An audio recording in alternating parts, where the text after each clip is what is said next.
নমস্কার বন্ধুরা, ইন্ডাক্সিয়া school of art and ক্রাফটের পেজে আপনাদের স্বাগত।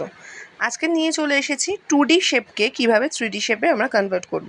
তো প্রথমেই দেখো এখানে 2D শেপের চারখানা আমরা সার্কেল এঁকে নিয়েছি। তো এই শেপটাকেই কীভাবে আমরা 3D শেপে কনভার্ট করব সেটাকে আজকে তোমাদের কাছে শো করব। তো 3D শেপে কনভার্ট করার আগে বলে নিই, 3D শেপে কনভার্ট করতে গেলে আমাদের যেটা সবথেকে দরকার একটা রিয়েলিস্টিক জিনিস করার। সেই রিয়েলিস্টিক জিনিসটাকে আমরা করব। তো এই প্রথমটা আমরা করব, উপর থেকে আমাদের লাইট পড়ছে এবং তার নিচে রিফ্লেকশন আসছে। সেকেন্ডেরটায় সাইড থেকে অর্থাৎ লেফট সাইড থেকে আসছে লাইট এবং রাইট সাইডে তার শ্যাডো পড়ছে।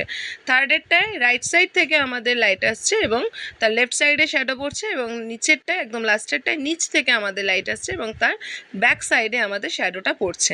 তো এইটাকে স্টার্ট করব। স্টার্ট করার আগে আমরা করে নেব কি, প্রথমেই যে আমাদের শ্যাডোর পয়েন্টটা হবে ফার্স্ট যেটা প্রথম বললাম, একদম আপ থেকে মানে টপ থেকে আমাদের লাইটটা পড়ছে, সেই পোর্শনটাকে আমরা একটুখানি আলাদা করে নিলাম। আমরা একটা হালকা স্কেচ করে নিলাম, একটা হালকা লাইন দিয়ে দিলাম যাতে আমরা পরবর্তীকালে বুঝতে পারি। এবারে শুরু করব আসল স্কেচটা। এই স্কেচটা কি করব, নিচ থেকে একদম ধরবো, নিচ থেকে আমরা ডার্ক করতে থাকবো, নিচ থেকে ডার্ক করে করে আমরা আস্তে আস্তে উঠতে থাকবো। তো প্রথমে বলে রাখি যে স্কেচটা করার জন্য এরকম কোনো স্পেশাল স্ট্রোক তোমাদের ইউজ করতে হবে না, তোমরা যেভাবেই করতে পারো, র্যান্ডামলি করতে পারো, বাট কিন্তু যাতে ভালোভাবে স্কেচটা একটা ডার্ক টোন একটা লাইট টোনের সাথে খুব সুন্দরভাবে মিক্সড করে যায় সেদিকে চোখ রাখবে। স্ট্রোকের কাজ যেগুলো আছে সেগুলো আমি পরে তোমাদের কাছে নিয়ে আসবো। স্ট্রোকেরও অনেক কাজ আছে, অনেক স্ট্রোকেও আমরা স্কেচিং করি, সেগুলো আস্তে আস্তে আসবে তোমাদের কাছে।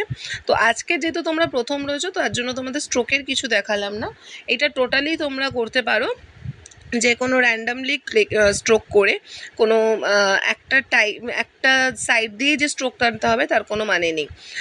আচ্ছা, এটা করতে করতে তোমাদের মাথায় রাখতে হবে যে আমাদের লাইটের সোর্সটা যেখানটা আছে তার অপোজিটে কিন্তু আমাদের অটোমেটিক্যালি ডার্ক হবে। তো আমরা প্রথমে দেখাচ্ছি টপ থেকে আমাদের লাইটটা পড়ছে।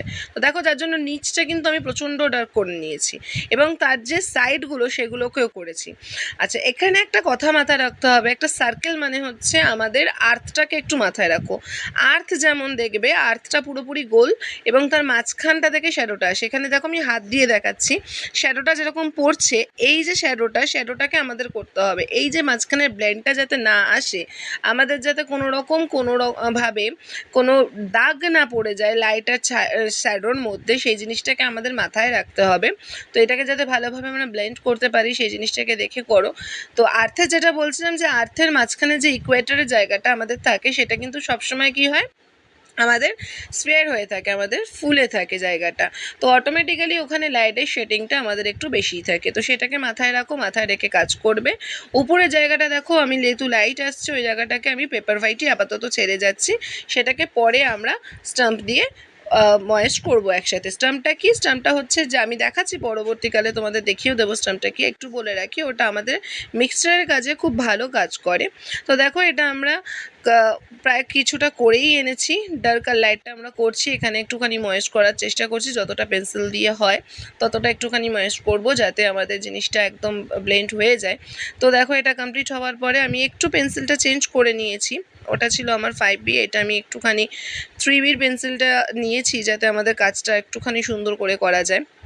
উপরে একটা হালকা আমি টোন দিলাম, তার পরবর্তীকালে এই টোনগুলোকে আমি একটু ডার্ক করার চেষ্টা করছি, একটু ব্লেন্ড করছি এই গুলোকে, লাইট শ্যাডো ডার্ক শ্যাডোগুলোকে একটু ব্লেন্ড করার চেষ্টা করছি। এইটা যখন কমপ্লিট হয়ে যাবে তোমাদের, তখন তোমরা এই স্টাম্পটা, যেটা আমি বললাম এই স্টাম্পটা ইউজ করো। এটা অয়েল প্যাস্টেল কালার এবং স্কেচিংয়ের জন্য প্রচণ্ড দরকারি জিনিস। এটা যে কোনো কালার বলো, যে অয়েল প্যাস্টেল কালারগুলো করি সেই অয়েল প্যাস্টেল কালারগুলোকে এবং স্কেচিং যখন করি আমরা, সেগুলোকে কিন্তু খুব সুন্দরভাবে মিক্সড করতে সাহায্য করে। তো আমাদের এটা দেখো প্রায় কমপ্লিট হয়েই এসছে। আমরা আবার লাস্টে একটুখানি টোন ইউজ করব, সেটা একদম পরে। একটুখানি ধরবো, একটু ডার্ক একটু শ্যাডোটা ধরবো, সেটা একটু পরে ধরবো। তার আগে আমরা একটুখানি লাস্টে যে শ্যাডোটা পড়েছে আমাদের টপ থেকে যখন লাইটটা আসছে, যেটা বললাম যে একদম নিচে আমাদের শ্যাডোটা পড়বে, সেই শ্যাডোটাকে একটু কমপ্লিট করে নিচ্ছি। এই দেখো, শ্যাডোটাও কিন্তু একদম বলের যে বরাবর, একদম সার্কেলের বরাবর আমরা ডার্ক করলাম, তার পাশেরগুলো একটু লাইট করলাম, তারপর স্টাম্পের সাহায্যে সেটাকে আমি মিক্সড করলাম। তারপর আমার মনে হলো একটুখানি আরও দরকার, একটুখানি ডার্কের দরকার, ডার্কনেসটার। তো সেজন্য আমি আর একটুখানি ওখানে কাজ করছি। তো তোমরা এইভাবে কাজ করো। কমপ্লিট হয়ে গেলে পরে তোমরা আরও একটু বেটারভাবে এর মধ্যে লাইট শ্যাডোটাকে আরেকটুভাবে ফুটিয়ে তোলার চেষ্টা করবে। দেখো আমিও নিচের এই কাজটা, বলের কাজটা আবার করছি। এটা একটুখানি ডার্কের দরকার আছে, নাহলে পরে শ্যাডোর সাথে আমাদের অবজেক্ট একসাথে মিশে যাচ্ছে, সেটা কখনোই যেন না হয়। অবজেক্ট আলাদা হবে, অবজেক্টে যে শ্যাডো পড়ছে সেটাকেও আমাদের কিন্তু তুলে ধরতে হবে, অবজেক্ট আর শ্যাডো যেন একসাথে মিশে না যায়। তাই আমি নিচেরটাকে বেটারভাবে করার চেষ্টা করছি। তো দেখো এই হলো আমার রেজাল্ট। আমার 4খানা বল করেছি, যেটা বললাম প্রথমটা টপ থেকে আসছে, পুরো টপ থেকে এসে আমার নিচে আমাদের শ্যাডোটা পড়ছে, লেফট রাইট থেকে এসে শ্যাডোটা রাইটে যাচ্ছে, এইটার আবার রাইট থেকে শ্যাডো এসে লেফটে যাচ্ছে, আর এটা একদম নিচ থেকে আসছে। নিচ থেকে যেহেতু লাইট আসছে, উপরের পোর্শনটা আমার পুরোপুরি শ্যাডো থাকছে আর তার ব্যাকে শ্যাডোটা যাচ্ছে।